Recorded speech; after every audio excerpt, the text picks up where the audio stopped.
If you have lived in more than one country or even more than one state, if you're in the US, you know what it's like to live where you perhaps don't quote unquote belong, because I believe that you can belong wherever you are in the world, but there is something to be said for a hometown. And the way I grew up, my identity was so confusing anyway, because I was born in a big city, but technically grew up for half my life in a big city. Then I moved to Hong Kong, which was an even bigger city.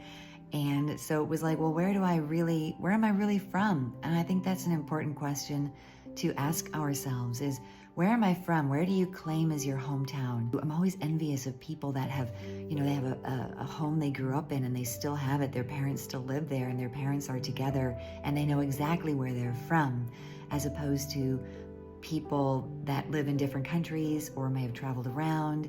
They don't really know where they're from. I'm quite envious of my younger brothers and sisters. I have 10 brothers and sisters who count a small town as their hometown. For me, I count the bigger city where I grew up as my hometown. More on this in the next video. We're going to be talking all week about identity and how it relates to where you're from.